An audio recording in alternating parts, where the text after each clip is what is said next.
Assalamualaikum warahmatullahi wabarakatuh. Perkenalkan, nama saya Ferdiana dengan NIM 23093081100025 dari kelas 231B di Sekolah Tinggi Ilmu Ekonomi Makassar Maju. Di video ini saya akan membahas materi tentang filsafat hingga intisari dari sila-sila Pancasila. Tapi sebelum itu, apa sih itu filsafat dan Pancasila juga apa? Secara umum, filsafat adalah suatu kebijaksanaan hidup atau filosofia untuk memberikan suatu pandangan hidup yang menyeluruh berdasarkan refleksi atas pengalaman hidup maupun pengalaman ilmiah. Filsafat merupakan suatu ilmu pengetahuan karena memiliki logika, metode, dan sistem. Namun filsafat berbeda dari ilmu-ilmu pengetahuan kehidupan lainnya oleh karena memiliki objek tersendiri yang sangat luas. Sebagai contoh, dalam ilmu psikologi mempelajari tingkah laku kehidupan manusia, namun dalam ilmu filsafat tidak terbatas pada salah satu bidang kehidupan saja, melainkan memberikan suatu pandangan hidup yang menyeluruh, yaitu tentang hakiki hidup yang sebenarnya. Pandangan hidup tersebut merupakan hasil pemikiran yang disusun secara sistematis menurut hukum-hukum logika. Seseorang yang berfilsafat atau filsuf akan mengambil apa yang telah ditangkap dalam pengalaman hidup maupun pengalaman ilmiah, kemudian memandangnya di bawah suatu horizon yang lebih luas, yakni sebagai unsur kehidupan manusia yang menyeluruh. Lalu Pancasila. Pengertian Pancasila dibagi menjadi 3, yaitu secara etimologis, secara historis, dan terminologis. Secara etimologis, istilah Pancasila berasal dari Sanskerta dari India atau bahasa kata Brahmana, adapun bahasa rakyat biasa adalah bahasa Prakerta.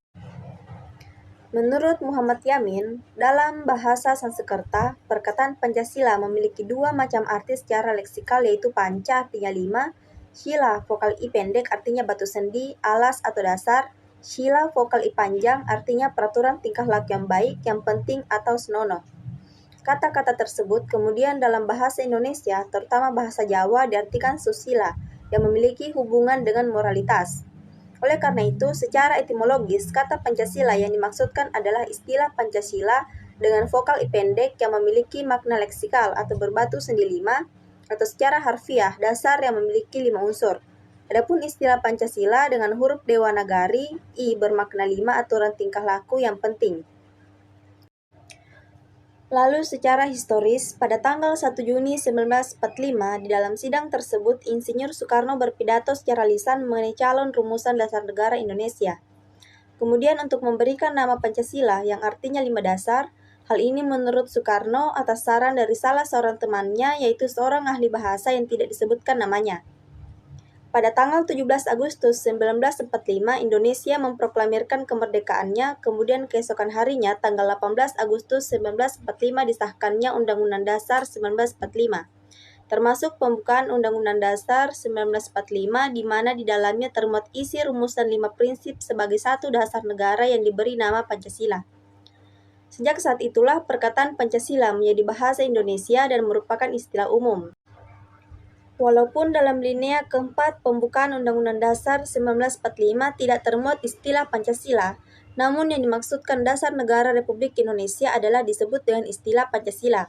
Hal ini didasarkan atas interpretasi historis, terutama dalam rangka pembukaan calon rumusan dasar negara yang spontan diterima oleh peserta sidang secara bulat.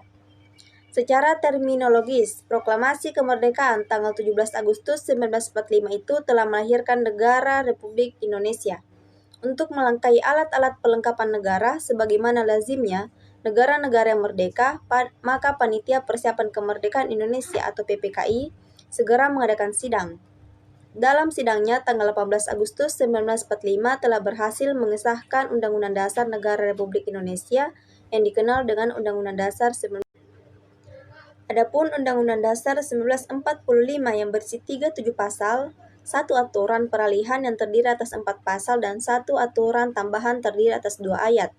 Dalam bagian pembukaan Undang-Undang Dasar 1945 yang terdiri atas 4 alinea tersebut, tercantum rumusan Pancasila sebagai berikut: ketuhanan yang Maha Esa, kemanusiaan yang adil dan beradab, persatuan Indonesia, kerakyatan yang dipimpin oleh hikmat kebijaksanaan dalam permusyawaratan perwakilan, keadilan sosial bagi seluruh rakyat Indonesia. Rumusan Pancasila sebagaimana tercantum dalam pembukaan Undang-Undang Dasar 1945 inilah yang secara konstitusional sah dan benar sebagai dasar negara Republik Indonesia, yang disahkan oleh PPKI yang mewakili seluruh rakyat Indonesia. Pancasila melalui pendekatan dasar ontologis, epistemologis, dan aksiologis. Dasar ontologis atau hakikat manusia sila-sila Pancasila. Manusia sebagai pendukung pokok sila-sila Pancasila secara ontologis memiliki hal-hal yang mutlak, yaitu terdiri atas susunan kodrat, raga dan jiwa jasmani dan rohani. Sifat kodrat manusia adalah sebagai makhluk individu dan makhluk sosial, serta kedudukan kodrat manusia sebagai makhluk pribadi berdiri sendiri dan sebagai makhluk Tuhan Yang Maha Esa. Oleh karena kedudukan kodrat manusia sebagai makhluk pribadi, berdiri sendiri, dan sebagai makhluk Tuhan inilah, maka secara hierarkis, sila pertama ketuhanan Yang Maha Esa mendasari dan menjiwai keempat sila-sila Pancasila yang lainnya.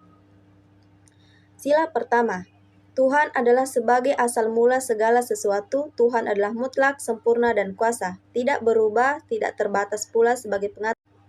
Sila kedua, kemanusiaan yang adil dan beradab. Negara adalah lembaga kemanusiaan yang diadakan oleh manusia. Sila ketiga, persatuan Indonesia. Persatuan adalah sebagai akibat adanya manusia sebagai makhluk Tuhan Yang Maha Esa. Adapun hasil persatuan adalah rakyat, sehingga rakyat adalah merupakan unsur pokok negara. Sila keempat, maka pokok sila keempat ialah kerakyatan, yaitu kesesuaiannya dengan hakikat rakyat. Sila kelima, dengan demikian, logikanya, keadilan sosial didasari dan dijiwai oleh sila kedua, yaitu kemanusiaan yang adil dan beradab.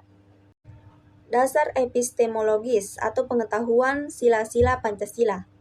Sebagai suatu ideologi, maka Pancasila memiliki 3 unsur pokok agar dapat menarik loyalitas dan pendukungnya, yaitu 1. Logos, yaitu rasionalitas atau penalarannya. 2. Pathos, yaitu penghayatannya. 3. Ethos, yaitu kesusilaannya. Dasar epistemologis Pancasila pada hakikatnya tidak dapat dipisahkan dengan dasar ontologisnya. Pancasila sebagai suatu ideologi bersumber pada nilai-nilai dasarnya, yaitu filsafat Pancasila. Dasar aksiologis Pancasila. Aksiologi merupakan cabang filsafat ilmu yang mempertanyakan bagaimana manusia menggunakan ilmunya. Aksiologi adalah istilah yang berasal dari kata Yunani, yaitu axios, yang berarti sesuai atau wajar, sedangkan logos yang berarti ilmu. Aksiologi dipahami sebagai teori nilai.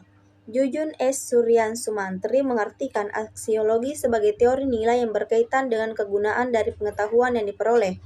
Menurut John Sinclair, dalam lingkup kajian filsafat, nilai merujuk pada pemikiran atau suatu sistem seperti politik, sosial, dan agama.